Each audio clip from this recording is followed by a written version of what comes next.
Hey, welcome to the show, Elliott Hasler. Is that the right pronunciation? Yeah, it is. It's spot on. Most people get it wrong, but you got it right. Yeah. Okay, good. Thank you so much. Tell us about your movie, Vindication Swim. So Vindication Swim is the true story of Mercedes Gleitz, who was the first British woman to swim the English Channel. She did it back in 1927. And the film kind of follows her journey. It's a real sort of, story of overcoming adversity, perseverance, determination, that kind of thing. It's a very inspiring story and one that we shot out on the English Channel itself. There was no fakery in the film, no body doubles, no green screens. It took 3 years to make, so it was a real endurance to bring it to the screen as well. Sorry about that. I'm queuing up. You know what I found your trailer. I want to show the trailer for the movie, but has this story been told before? No, this is the first time. I mean, she was sort of a forgotten figure. I mean, she was so famous back in the sort of the late 20s, early 30s when she did the swim, but then she really kind of dropped off the map. But yeah, with this film, we've kind of sort of contributed this resurgence in her legacy, which has been great to be a part of. Well, I'm a huge fan of sports movies. In a way, it's a tried and true, hopeful genre. You know, it's a movie, kind of stories that have one of two endings: you win or you lose, but you win respect. But this being a true story adds a whole other layer. Yeah, definitely. I mean, it's kind of, it's spot on, really. I mean, it is, it definitely fits into that kind of sports genre. You get those kind of moments that you look for, I think, in every kind of sports movie. But yeah, it's one about swimming, and there aren't too many movies about swimming, so it sort of gives it a bit of a unique kind of edge. Let's take a look at the trailer for the film, and then we're going to get some questions from our audience. This is on the Film Threat Trailers channel, by the way. Yeah, we reviewed it actually a while ago. Yeah. Okay, let's take a look.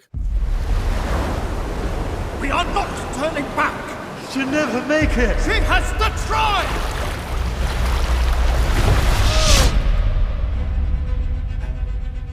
Ever since I was a girl, I've had a longing for the water. To swim, for me, is like nothing else in the world. My name is Mercedes Gleitz. I'm a swimmer, and I'm told you might train me. Cold, extreme fatigue. It's best at the strongest of men. Well, thank God I'm a woman. I understand the water, its movements, its rhythm, and sometimes I fancy it understands me too. What if I don't make it? I'll wager you can arrive at 1,000 reasons why you won't. All you have to do is hang on to the one that says you can.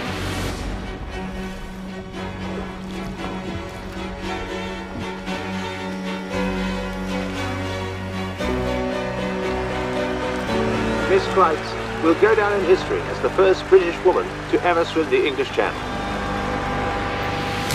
Mrs. Edith Gade splashed onto the sand following the shock completion of an English Channel swim.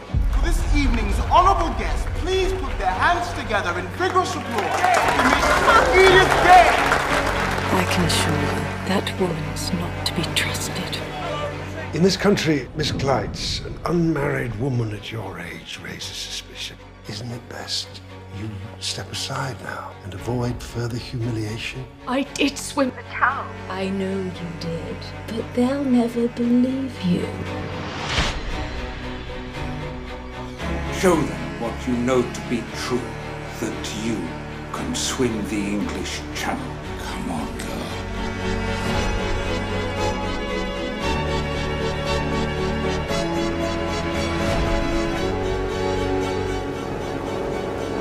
Are you sure you want to carry on with all this? There's no shame in quitting. No, I'm not quitting. I've got to make it. I've got to.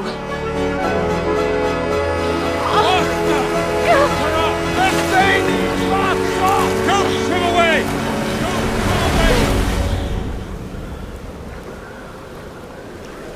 Wow. So I see two major challenges in getting this. Doing this on an indie level. One, it's a period piece. That's a whole other level of issues right there. The second thing is it's shot on the water, much of it. How did you attack those problems? big problems on an indie level. Yeah, I mean, it was a big one to kind of take on. Really, as you say, it's period and it's shot out on the open ocean, so it was a very, very tough one to do, especially on an indie budget. But we were just a very kind of dedicated team of people who were very passionate about this story and wanted to bring it to the screen. So we kind of looked at creative ways of getting around. I'll start with the period piece. So we sort of what we do is, for instance, we'd ring up classic car clubs and say we're making this movie.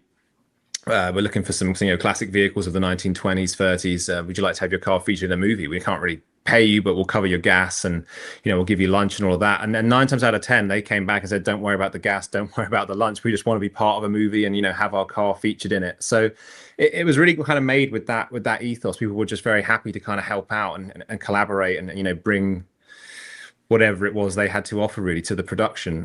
So that was kind of how we went about the period aspect. And then with the filming out at sea, I mean that was very, very tough. I was very inspired by Jaws and Spielberg's quote about how we'd never advise anyone to go and film out on the water. That was kind of what kickstarted the whole thing. And I kind of wanted to go out and see just how hard it was. And he was right. I wouldn't advise anyone to go and film out on the water. It was very, very difficult. Producers of Waterworld would probably agree with you. We've got like 2,500 people watching live. We have a lot of questions in our chat. Let's go to those questions. Alan, you ready? Sure. Here we go. Start with all right. From ADL's 24. Working on an indie budget, what were the primary difficulties in shooting a film that not only requires to be shot on open water, but asks its actors to be subjects to shooting out of the elements? Yeah, that's a good question. I mean, we just had a very dedicated team of actors, really. They were all, very passionate about the characters they were playing and the story that we were telling. So, for instance, Kirsten Callahan, who plays Mercedes, even in her audition, she said that she wanted to do all of the swimming herself without any body doubles. So that was what we did. She was spending up to 4 hours in the water, sometimes swimming. We trained her up sort of 3-4 months of intense open water swim training before we started filming, and then she carried that on for the entire 3 years that we were shooting. She swam every single day, so she became a fantastic swimmer by the end of it. And John Locke, who played her coach, this is a pretty good story about him. The first day we went out, he was really badly seasick, and he was vomiting over one side of the boat. He turned to the other side, deliver his lines, and then go back and vomit over the other side again. But it just shows sort of the challenges we faced, but also how dedicated we were to telling the story. All right. From Fresh Snow, she put Rolex watches on the map, if I'm not mistaken. Yeah, that's true. She did. We tried to get that in the film. Unfortunately, Rolex said no, but that is an aspect of her story. They wouldn't send samples over to. No, we all kind of wanted one. It would have been nice to have had one now. Yeah. But interestingly, the watch Mercedes was given what was the first Rolex Oyster to swim across the channel wearing, and she came out on the other side, and obviously it was still ticking. So she really was kind of the first, I guess, brand ambassador, if you like. And that watch is actually coming up for sale this November. I forget which auction house it is, but a big auction house in Geneva is selling it off. Estimated price of $1.3 million. Wow.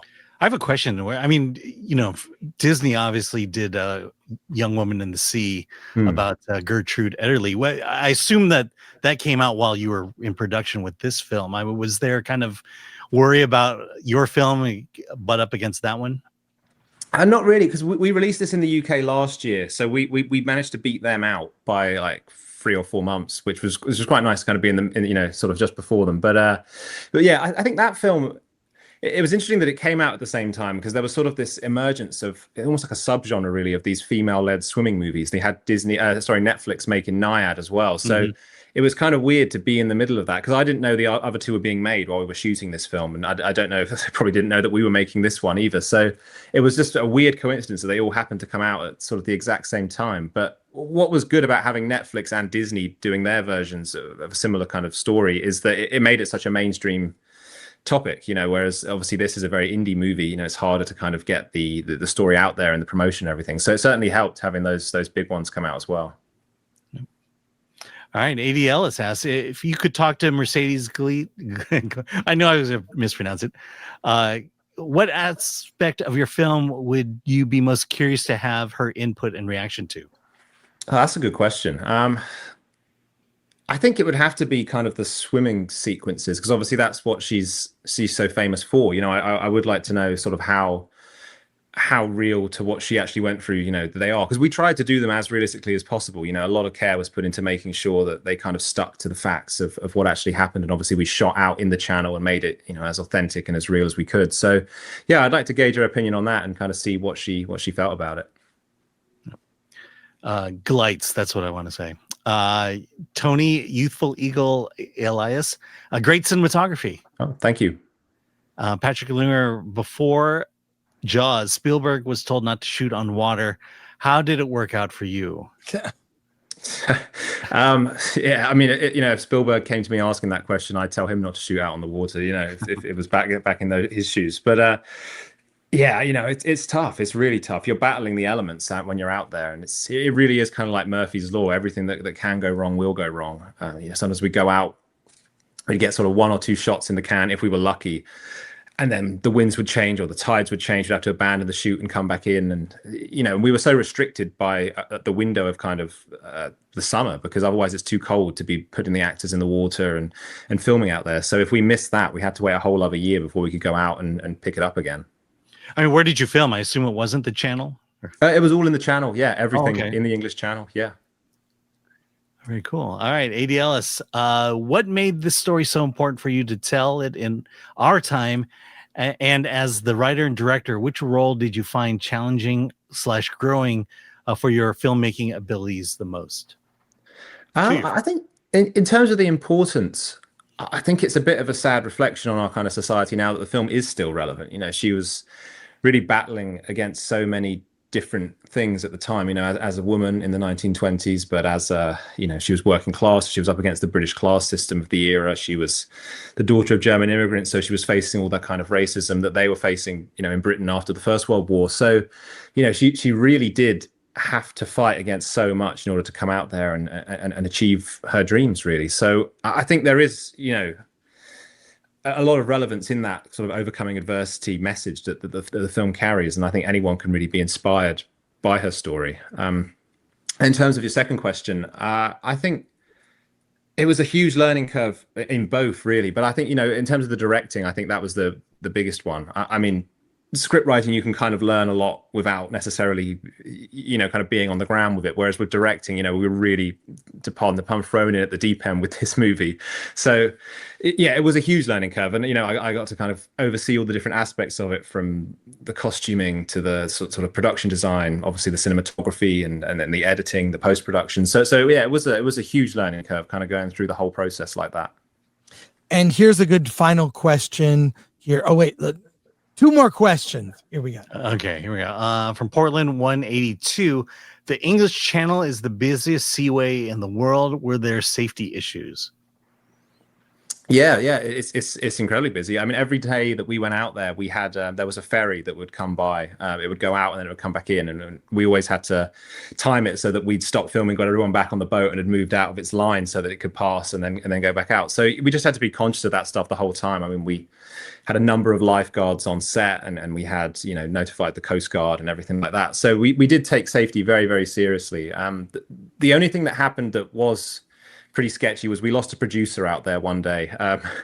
We had to take an actor in to it could have been very bad, but so we had to take an actor in because he had another engagement that he had to get back for. So we swapped him out for a body double, and while we were doing that, the producer had elected to stay out in basically a dinghy, and he was holding the wooden rowing boat that you saw in the trailer. So he was just bobbing out there, and we'd kind of rushed back into shore, dropped this actor off, and then we're heading back out. But as soon as we cleared the harbour wall, a squall just descended on us. You couldn't see anything. The visibility totally dropped. It was hailing. The winds had picked up. The waves were crazy. And we were searching for about 20 minutes. We couldn't find him. He just disappeared in this squall. And then we happened to come upon this circle of fishing boats that we could see their lights. And then in the middle was the producer in his dinghy floating there. So we were very, very lucky. And that was the one time we let our respect for the channel dip, and it gave us a very stern warning in return. Yeah, and that's why films have multiple producers. Yeah. There's so many, you can lose a few. You lose one, you replace them. All right. Final question here. Tony, Youthful Eagle Elias, where and when can we see the film? It depends where you're based. So it's out in the UK now on sort of all major platforms, and we're doing a theatrical tour of it across the US and Canada right now. So it's in Los Angeles on Friday at 7:10 p.m. The Lamel Royal, and then we've got a number of other screenings. So just follow us on Vindication Swim Instagram or my own Instagram, Elliott Hasler, and we'll keep you up to date with where you can see it. Yeah, Great. And it got a very impressive review from Film Thread. That's right, you did. Oh, thank you. I haven't not. had a chance to look at them yet, but I will check it out. Cool. Elliott, thank you so much for stopping by. Congrats on the film. Thanks very much.